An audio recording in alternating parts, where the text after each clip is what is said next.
Timothy Hennis sits on military death row at Fort Leavenworth, Kansas. Sentenced to die for 3 murders he was already acquitted of once. He retired from the United States Army as a master sergeant after 24 years of service. He led soldiers. He deployed to combat. He coached Boy Scouts. He killed a woman and her 2 young daughters. If you follow cases where the system preserved the evidence that could have stopped all of this and then just didn't use it, subscribe now. This case has that failure documented, dated, and sitting in the official record. Catherine Eastburn was 31 years old. Her husband Gary, an Air Force captain assigned as Chief of Air Traffic Control at Pope Air Force Base, called her every Saturday morning. She was outgoing. She was, in Gary's words, a great mother and the love of his life. The family was preparing to relocate to England, where Gary had been assigned a liaison role with the Royal Air Force. The house on Summer Hall Road in Fayetteville, North Carolina, was in the process of being packed up. They had 3 daughters. One of them they were trying to rehome before the move. Cara Sue Eastburn was 5 years old. Gary testified at the 2010 court-martial that Cara was the brains of the family. She was 5. Erin Nicole Eastburn was 3 years old. Gary said Erin couldn't do anything wrong. She was 3. Jana Eastburn was 22 months old. She survived. She was found alive in her crib after approximately 3 days alone in that house, severely dehydrated, near death, covered in dirt and excrement. Her cries, heard through the door by a neighbor named Bob Seafelt, were the reason anyone checked on the home at all. Jana grew up. Gary raised her. She is referenced in reporting as a continuing presence in her father's life. What those first years cost her is not something the public record can fully answer. Timothy Bailey Hennis was born in Rochester, Minnesota in 1958. He grew up in a stable, middle-class household. His father managed at IBM. Hennis graduated from Mayo High School in 1976, worked in Rochester for a few years, and enlisted in the Army in 1980. He trained as a parachute rigger, a specialized and physically demanding role within the airborne infrastructure. By the spring of 1985, he held the rank of Sergeant E5, stationed at Fort Bragg. Colleagues described him as a dedicated family man. People who knew him at the time characterized him as holding high moral standards both at work and at home. His commanding officers had no documented concerns beyond a single prior matter: civilian convictions for writing bad checks. That was the only flag in his record. After the murders, after the acquittal, after he re-enlisted, he deployed to Desert Storm and to Somalia. He was promoted. He became a first sergeant, then a master sergeant, one of the most senior non-commissioned officer grades in the Army. He served as a Boy Scout leader. He retired with an honorable discharge in 2004. At Fort Lewis, a chief warrant officer who served with him described him as calm and easygoing. The documented private reality was narrower. He had the bad check history. In May 1985, he was behind on his monthly rent. Those 2 facts would become relevant to the prosecution's theory of motive. Beyond them, no psychiatric history, no documented prior violence, no record of domestic incidents. No institution had information before May 9, 1985, that flagged Timothy Hennis as a risk to anyone. The one failure that is specific and documented and consequential did not happen before the crime. It happened after. In May 1985, investigators collected a vaginal swab from Catherine Eastburn's body. Semen was present. The swab was logged and preserved. By the late 1980s, forensic DNA analysis was becoming available to law enforcement. The FBI began admitting DNA evidence around 1988. The swab was not tested before the 1989 retrial. It sat in evidence storage for 20 years. The decision not to test it, whether through resource constraints, investigative oversight, or something else, is not fully documented in the public record. The consequence is, Timothy Hennis was acquitted in 1989 without DNA evidence linking him to the rape. He walked out of that courtroom and spent 15 more years in the United States Army. In May 1985, the Eastburn family placed a classified ad in the Beeline Grab Bragg, a local free newspaper, offering their English setter, Dixie, to a good home. The dog couldn't come to England. They were asking $10. Hennis, stationed approximately 1 mile away from the Eastburn home, answered the ad. On May 7, 1985, he visited 367 Summer Hall Road. He met Catherine Eastburn. Gary was away at training in Montgomery, Alabama, 500 miles from home. Hennis took the dog. Gary Eastburn later described the encounter as unremarkable. Nothing alarmed him about it. Hennis went home with Dixie. That was the only documented face-to-face contact between Hennis and any member of the Eastburn family before May 9, 1985. On May 9, 1985, Timothy Hennis entered the Eastburn home on Summerhall Road. He bound Catherine Eastburn. He raped her. He stabbed her repeatedly. He slashed her throat. Kara Eastburn, 5 years old, was in that house. He stabbed Kara. He slashed her throat. Erin Eastburn, 3 years old, was in that house. He stabbed Erin. He slashed her throat. He left Jana, 22 months old, in her crib. He took Catherine Eastburn's ATM card. He attempted to clean up the crime scene before he left. In the early morning hours of May 10, 1985, a man named Patrick Cohn, working as a janitor in the neighborhood, reported seeing a tall white male dressed in jeans and a beanie hat leaving the Eastburn home carrying a garbage bag. Cohn identified this person from a photo lineup and in court. The credibility of that identification would later be contested, but the sighting is part of the documented record from the beginning of the investigation.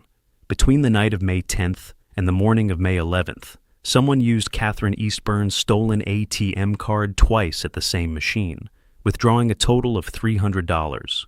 A woman who later testified in court said she was the next person to use that machine after one of those transactions and that she saw a man matching Hennis's description. Her account was disputed across all 3 trials. Defense attorneys documented that she initially told investigators in 1985 she had seen no one at the ATM and that she came forward only after seeing multiple news images of Hennis. Gary Eastburn called home that Saturday morning from Montgomery. Katie did not answer. He asked a neighbor to check on the family. Bob Seafelt had already noticed things. The newspapers accumulating. The car in the same spot for 3 days. The stroller unmoved by the side door. He heard Jana. He alerted authorities. Police entered the home on May 11th into May 12th, 1985. It was Mother's Day. Catherine Eastburn, Kara Eastburn, and Erin Eastburn were dead. Jana Eastburn was alive. A homicide detective called Gary Eastburn that morning. Investigators traced the classified ad. They identified Hennis as the person who had responded and taken the dog. His physical description was consistent with Patrick Cohn's composite sketch. Detectives Robert Biddle and Jack Watts of the Cumberland County Sheriff's Office led the investigation. Hennis cooperated voluntarily. He provided blood, saliva, hair, and fingerprint samples. He confirmed he had visited the home on May 7th and taken Dixie. He denied any contact with Catherine Eastburn after that visit. Cohn identified him from the photo lineup.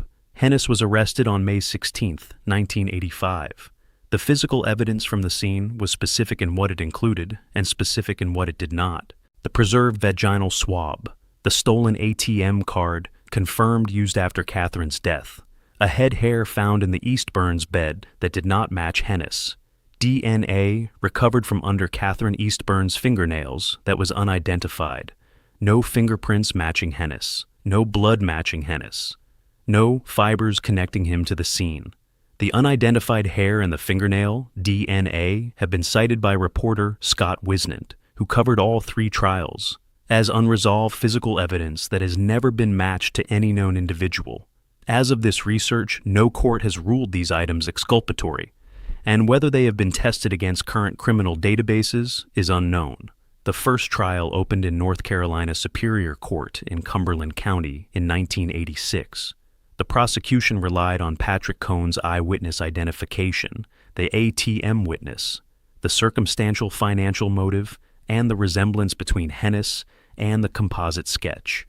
The defense countered with the absence of physical evidence. The prosecution presented crime scene and autopsy photographs in a slideshow that lasted approximately 90 minutes. The screen was positioned directly above the defendant's head. The civilian jury convicted Hennis on all counts. He was sentenced to death. The North Carolina Supreme Court reversed that conviction in 1988.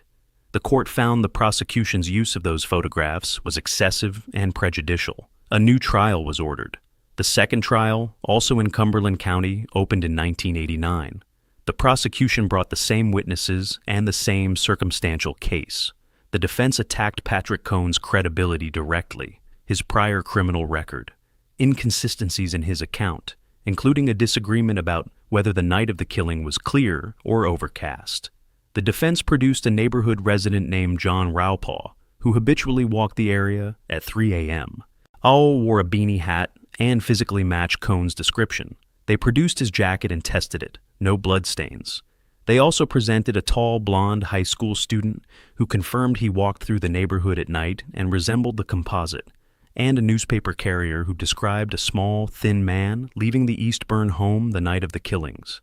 That description did not match Hennis's larger build. The civilian jury acquitted Hennis on all counts in April 1989.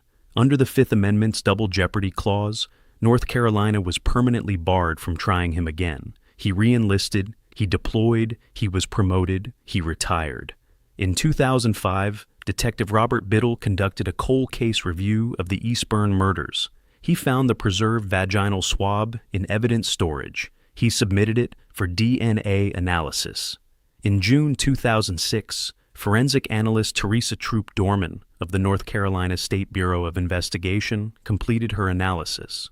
The semen sample was 1.2 quadrillion times more likely to have originated from Timothy Hennis than from any other individual. Civilian prosecutors in Cumberland County could not retry him.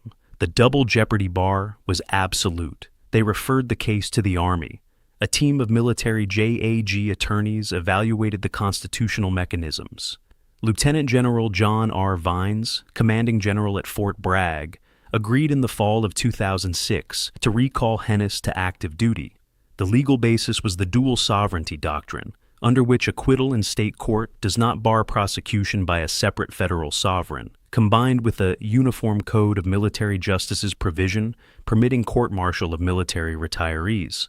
Hennis's attorneys challenged this immediately and continued challenging it through the full appellate chain. Every court rejected the challenge. The court-martial opened at Fort Bragg on March 17, 2010. Colonel Patrick Parrish presided. The panel consisted of 14 Army officers and enlisted personnel. The rape charge was not carried forward. Hennis faced 3 counts of premeditated murder under Article 118 of the UCMJ. Army prosecutor Major Nathan Huff stood in that courtroom and pointed directly at Timothy Hennis. "The killer is among us." Gary Eastburn was the first prosecution witness. He was asked to describe his wife. He said she was very outgoing, a very pleasant person, a great mother, the love of his life. He described Kara as the brains of the family. He described Aaron as a child who couldn't do anything wrong. He choked up. He wiped tears. He answered every question. Army prosecutor Major Matt Scott addressed the DNA evidence. The sperm found in the vagina of Mrs. Catherine Eastburn is the person who raped and slaughtered her and her children, and that's Timothy Hennis. The defense presented a new argument. Hennis's attorneys claimed the DNA proved only consensual sexual contact with Catherine Eastburn, not murder. This was a direct contradiction of Hennis's sworn testimony in both 1986 and 1989, when he denied any sexual contact with her at all. Prosecutors used that contradiction directly. They also repeated their challenge to the ATM witness's credibility, noting her prior inconsistent statements to investigators. They raised the unidentified hair in the bed and the unidentified DNA under the fingernails as evidence pointing toward an unknown third party. The panel considered all of it. The 14-member panel deliberated less than 3 hours, guilty on all 3 counts. April 8, 2010. The panel then deliberated 13 hours on the sentence, death. April 15, 2010. Timothy Hennis walked to the Fort Bragg courthouse with his wife Angela for the verdict. He was 51 years old when he received his second death sentence. His attorneys filed appeals through the Army Court of Criminal Appeals, which affirmed both the conviction and sentence. They filed with the United States Court of Appeals for the Armed Forces. The CAAF docket number was 17-0263/AR. The defense argued that the break in Hennis's service between the 1989 acquittal and his re-enlistment meant the court-martial lacked jurisdiction, that the crimes were not service-connected as required for a capital court-martial, and that the Army had recalled him to active duty specifically to engineer jurisdiction rather than for any legitimate military purpose. The CAAF affirmed the conviction and death sentence on February 28, 2020.